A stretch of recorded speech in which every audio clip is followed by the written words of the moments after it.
everyone. How are you all? I hope you all are doing good at your place. So as you know that on 2nd August we had started your chapter number first.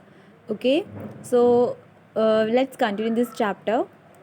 Your next topic is agriculture implements. Agriculture implements मतलब होता है कि agriculture में जो हम implements use करते हैं, जो औजार या जो भी इंस्ट्रूमेंट हम यूज़ करते हैं फार्मिंग करने के लिए, उनका डिस्कशन इस टॉपिक में किया गया है. Before sowing the seeds, it's necessary to break the soil clumps to get better yield. बीज बोने से पहले ये बहुत ज़रूरी है कि जो सॉइल के अंदर बड़े बड़े क्लम्प्स हैं उनको ब्रेकआउट करना, और ताकि हमें अच्छी फसल मिल सके.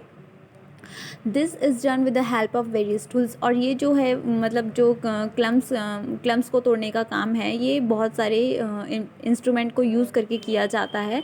And the main tool for use for this purpose are the plough.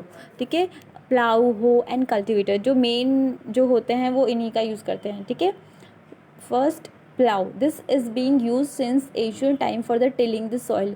इसका यूज़ बहुत सालों से किया जा रहा है, बहुत प्राचीन समय से किया जा रहा है सॉइल को टिलिंग करने के लिए. ठीक है, and adding fertiliser to the crop, और क्रॉप्स में फर्टिलाइजर्स ऐड करने के लिए. Removing the weeds and turning the soil. जो भी जितनी भी फालतू की वीड्स होती है, वीड्स क्या होती है, अनवांटेड प्लांट्स होते हैं जो कि आपकी क्रॉप के साथ उग जाते हैं. ठीक है, तो उनको हटाने के काम आती है. Removing the weeds and turning the soil. This is made up of would and it's drawn by a pair of bulls. ये क्या होती है, एक लकड़ी की बनी हुई होती है, इस तरीके की शेप की होती है, जिसे कौन ड्रॉ करता है, कौन ड्रॉन करता है, पेयर ऑफ बुल्स. ठीक है, ये एक है ना एनिमल्स जो है इसे पुल करने का काम करते हैं.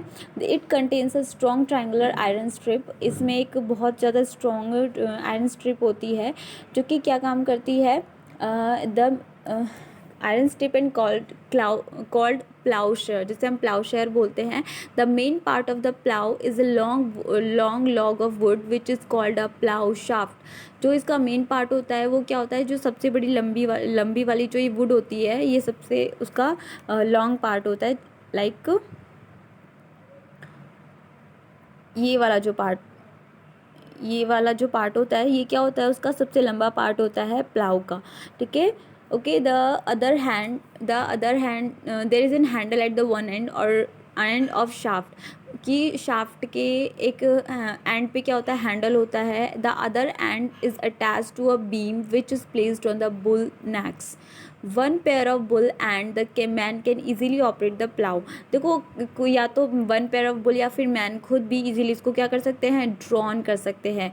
The indigenous wooden plough is increasingly being replaced by the iron plough nowadays. लेकिन जो ये आपका वुडन प्लाउ है, ये आजकल आयरन प्लाउ से क्या हो चुका है, रिप्लेस हो चुका है. यानी जहाँ पे ये वुड यूज़ होती है ना, ये बड़ी वाली जो स्टैंड है, इसी जगह आयरन आता है.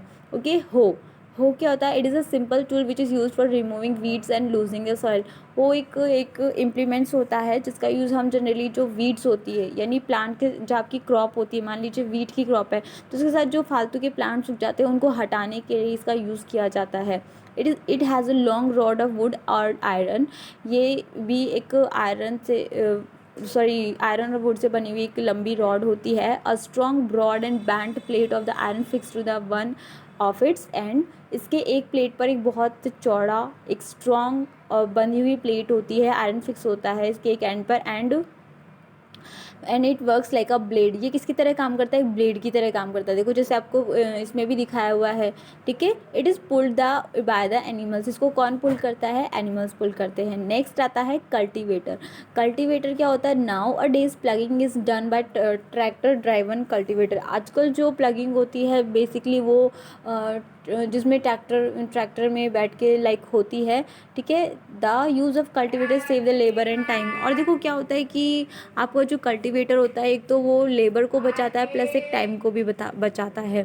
ठीक है, एक बात बताओ, जैसे कि एक तो इंसान खुद काम करे, है ना, मतलब प्लाउ की हेल्प से, और एक कल्टीवेटर काम करे खुद से, तो उसमें काफ़ी आपका समय भी बचता है और पैसा भी बचता है. और नेक्स्ट आता है आपका सोइंग. ठीक है, तो पहला हमने स्टेप इसमें पढ़ लिया अभी. ओके, हाँ, सोइंग. अब नेक्स्ट पढ़ेंगे इसमें हम सोइंग, यानी कि बीज को बोना. ठीक है, बीज को कैसे बोया जाता है. Sowing is an important part of crop production. Sowing जो है वो क्रॉप प्रोडक्शन का सबसे इम्पॉर्टेंट पार्ट है। क्यों है? जब तक हम बीज नहीं बोएंगे तो फसल कहाँ से होगी, ठीक है। So before sowing good quality and clean and healthy seeds of a good variety are selected. Sowing करने से पहले, बीज बोने से पहले ये बहुत ज़्यादा ज़रूरी है कि we should select a good quality seeds. हमें एक अच्छे क्वालिटी के सीड्स मिलने चाहिए। Farmer prefer to use seeds which give high yield. Obvious सी बात है, जो फार्मर्स होते हैं वो एक ऐसे सीड्स की चॉइस करना पसंद करते हैं जो कि उन्हें अच्छी ज़्यादा ज़्यादा क्या दे, फसल दे। तो देखो तो हम अच्छे और बुरे सीड्स की पहचान कैसे कर सकते हैं? How can we identify? Take a beaker, आपको एक बीकर लेना और उसको हाफ क्या है, वाटर से फिल कर लेना है। Put a handful of wheat seeds and stir well. अब आपको क्या करना है, हैंडफुल व्हीट सीड डालने हैं उसके अंदर और उसको अच्छे से हिला देना है। And wait for the some time, और कुछ टाइम के लिए आपको उसको वेट करना है। Are the seed which float on water, क्या ये सीड जो होते हैं वो वाटर में फ्लोट करने लगते हैं, तैरने लगते हैं? वुड दोज बी लाइटर और heavier than those which sink, इनमें से कौन होते हैं जो हल्के होते हैं, जो तैरने लग जाते हैं, और कौन भारी होते हैं जो बैठ जाते हैं पानी में नीचे? So why would be lighter, ये लाइटर, इनमें से कुछ सीड लाइटर क्यों हैं? Damage seed become hollow and are thus lighter, कि जो डैमेज सीड्स होते हैं यानी जो ख़राब सीड्स होते हैं वो अंदर से क्या हो जाते हैं, खोखले हो जाते हैं और वो हल्के हो जाते हैं, इसीलिए वो पानी पर तैरते हैं। और जबकि जो अच्छी सीड्स होते हैं उनमें अंदर कुछ ना कुछ होता है, ठीक है, जिसकी वजह से इजीली मतलब हम वो जो सीड है वो प्लांट पे ग्रो हो जाता है, ठीक है। सो दिस इज़ अ, इसीलिए वो पानी में नीचे बैठ जाते हैं। This is a good method for the separating good and healthy seeds from the damage ones. और एक बहुत अच्छा तरीका है पानी में सीड्स डालकर देखने का कि हाँ, जो सीड्स ऊपर पानी में आ जाएंगे वो अच्छे सीड्स हो, सॉरी, जो सीड्स पानी में नीचे बैठ जाएंगे वो अच्छे सीड्स होंगे, और जो पानी में ऊपर तैरने लग जाते हैं वो कैसे सीड्स होते हैं, काफ़ी डैमेज सीड्स होते हैं जो कि अच्छा अपन को यील्ड नहीं देते हैं। Before sowing one of the important task is to know that the tool use for the sowing seeds. अब देखो सीड्स को सोइंग करने के लिए यानी उसको बीज बोने के लिए बहुत सारे टूल्स यूज़ किए जाते हैं। अब फर्स्ट है ट्रेडिशनल टूल, जैसे कि हमारे बहुत एंशियंट टाइम से जो लोग यूज़ करते आ रहे हैं। The tool use traditionally for sowing seed is shape like a funnel. जो आपका टूल यूज़ किया जाता है सीड्स को सो करने के लिए वो एक फनल की शेप का होता है। देखो जैसे आपको यहाँ पे दिख भी रहा है, ये देखो यहाँ पे फनल है ना, ये वाली जो चीज़ ये फनल है, ठीक है, इस तरीके शेप का होता है। अभी काम कैसे करता है, these okay and passed down through 2 और 3 पाइप्स, दो से ज़्यादा पाइप से ये नीचे जाता है आपका बीज। And okay these ends pierce into the soil and place seeds there, ठीक है। ये क्या होता है, धीरे धीरे उसके अंदर देखो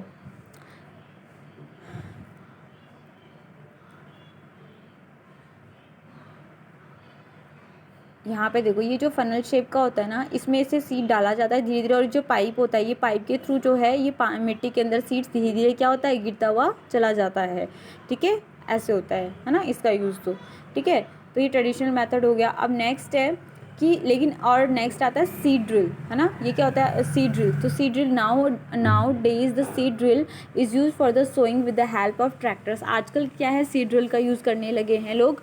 this sows the seeds uniformly at equal distance and depth. इसका फ़ायदा क्या है कि इक्वल डिस्टेंस पे इक्वल डेप्थ में सीड्स ग्राउंड के अंदर जाते हैं।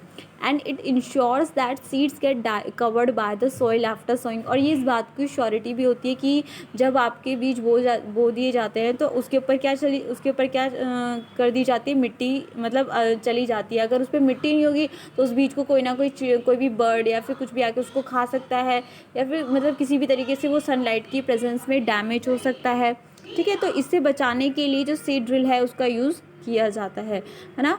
Sowing by using a seed drill save the time and labour. और वही बात है, अगर हम सीड ड्रिल का यूज़ करके सीड को सो करते हैं तो टाइम और लेबर दोनों ही बचता है। Appropriate distance between the seed is necessary to avoid overcrowding of plants. इन्होंने कहा कि देखो जब कभी भी आप फार्मिंग करते हो तो उसके बीच क्या, जैसे एक सीड आपने यहाँ पर डाल दिया तो दूसरा सीड जो है इसे प्रॉपर डिस्टेंस पर होना चाहिए। अगर ऐसा नहीं होगा और ये दोनों सीड्स अगर आस पास होंगे तो ये हर चीज़ के लिए एक दूसरे से फाइट करेंगे, न्यूट्रिएंट्स के लिए, सनलाइट के लिए, फूड के लिए, फिर से क्या होगा, ये ख़राब, मतलब एक अच्छा प्लांट जो है वो ग्रो नहीं होगा। मतलब एक एग्जांपल है, जैसे खाना है, कोई भी खाना है, अब एक तो ये प्रॉपर एक इंसान को अच्छे से खिलाया जाए कि हाँ तुम्हें ये खाना है, तुम्हें मिल्क पीना है, तुम्हें लंच में ये खाना है, तुम्हें डिनर में ये खाना है, और अगर यही खाना हम जब दो पर्सन को दे देते हैं तो ना तो इसको अच्छे से प्रॉपरली मिल पाता है, ना इसको अच्छे से प्रॉपरली न्यूट्रिशन मिल पाता है, तो नहीं मिल पाता। This allows plants to get sufficient sunlight, nutrients and water. तो इस तरीके से क्या होता है, उन दोनों प्लांट्स में कंपैरिजन होता है, तो उससे बचाने के लिए हमें एक प्रॉपर डिस्टेंस पर ही सीड को डालना चाहिए। At times a few plant may have to be remove to the prevent overcrowding. कई बार क्या होता है क्योंकि अगर हम ऐसा नहीं करेंगे तो फिर जब प्लांट आपस में एक दूसरे के साथ, मतलब जब एक दूसरे के साथ काफ़ी क्लोजली वो जब ग्रो होते हैं तो लोग क्या करते हैं, उन प्लांट्स को हटा देते हैं। तो इससे पहले अच्छा है ना कि पहले सीड को ही हटा दो, तो प्लांट रहने की नीड ही नहीं होगी। ठीक है, अब नेक्स्ट आता है adding manure and fertiliser. About this we will discuss in next class. Today is your work that read this chapter up to it. Okay, thank you.